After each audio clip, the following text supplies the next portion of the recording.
Retornando com o último bloco desse Frente a Frente de hoje, estamos conversando com o arcebispo de Montes Claros, Dom José Alberto Moura.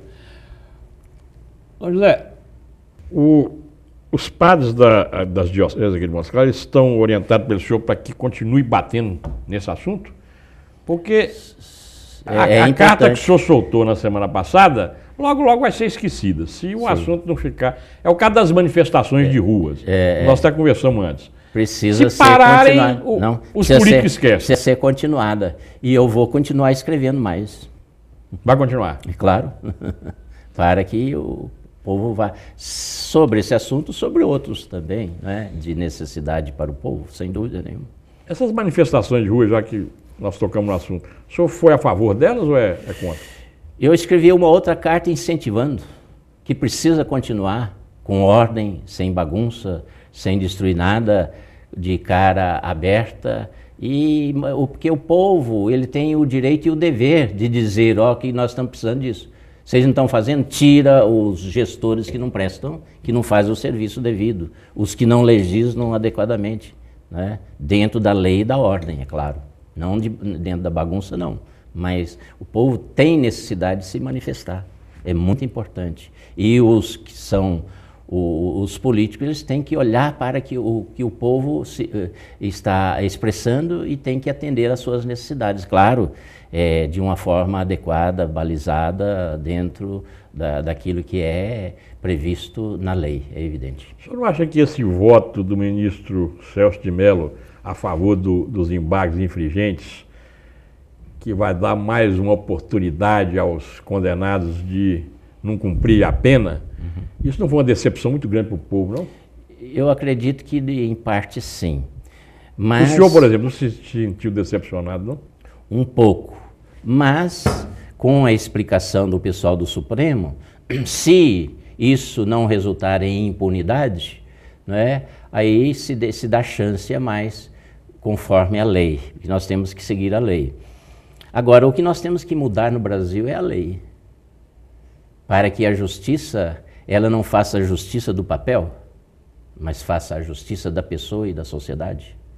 Então nós temos que tirar muita coisa que vai permitindo o advogado de usar da arte para não obedecer à lei, porque aí ele vai prejudicar o que já é prejudicado. Quanto mais demora a execução da justiça, então mais se injustiça a pessoa que já é injustiçada. Mas aí nós voltamos à história antiga de mudar os políticos. Porque quem pode mudar a lei são os políticos. Sim, mas então... E os políticos só mudam a lei quando interessa a eles. Para isso nós vamos, com o passar do tempo, precisar de fazer uma nova constituinte. E constituinte de gente que não pode estar na política e não pode pleitear cargos políticos e nem do judiciário e nem do legislativo por um determinado período, para que se faça uma coisa isenta. Então, por exemplo, sobre o salário político é esse tanto, do judiciário é esse tanto, depois se obedeça e não pode, né? Senão, se forem os próprios políticos ou os interessados, eles não vão fazer coisa contra ele. Você não acha que isso é uma utopia, não? Mas nós precisamos de fazer o povo se expressar nesse sentido. A igreja pode ter uma participação grande nisso. Sem dúvida.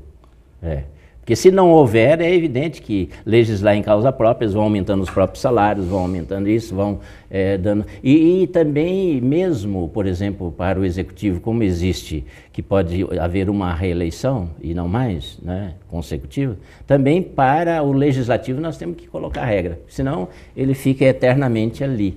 E eu digo de uma forma continuada, pode até fazer um hiato e depois pleitear de novo, né, para termos outros que entrem e ajudem em outros aspectos da sociedade. Eu não sei como é que a gente pode fazer, Dona José, porque eu estou na imprensa de Montes Claros há 50 anos. Mexi sempre com essa área política. Eu só tenho visto os políticos piorarem. Nós, por exemplo, já tivemos câmaras de Montes Claros muito boas. Eu cobri câmara para jornal muito boas, com pessoas que tinham interesse público. Inclusive não ganhavam nada, que o vereador não era pago. E tem visto as câmaras só piorarem. O último prefeito, grande prefeito de Montes Claros teve foi Antônio Lafetá Rebelo. Não é do seu tempo, o senhor não estava aqui ainda. Estava. Isso tem mais de 30 anos. De lá para cá foram cada prefeito pior do que o outro. Quer dizer, eu só tenho visto a política piorar. E eu acho, na minha opinião, que a igreja poderia ter uma participação mais ativa nisso. Para melhorar a classe política. Para ajudar, sim, o povo a abrir os olhos. E, infelizmente, o que entra muito é o peso do financeiro. E então, quem aplica mais, inclusive, compra mais voto.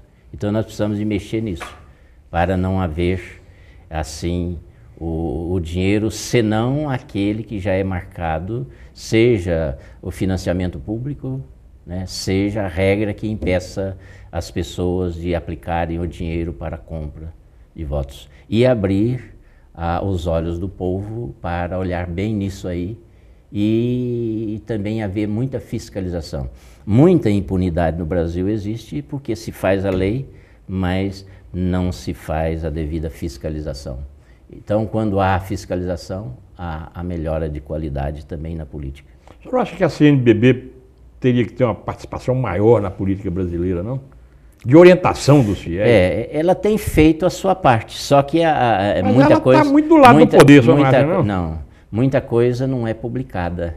Muita coisa não é publicada. Mas teria que ser mais divulgada. Isso sim, aí eu acredito que sim, porque não faltam orientações a esse respeito.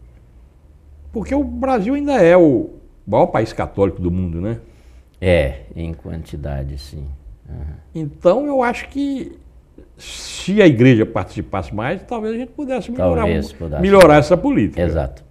Então, nós saímos de E eu vejo que o senhor é muito politizado. Mas, na realidade, nós precisamos, de fato, de ligar fé e vida.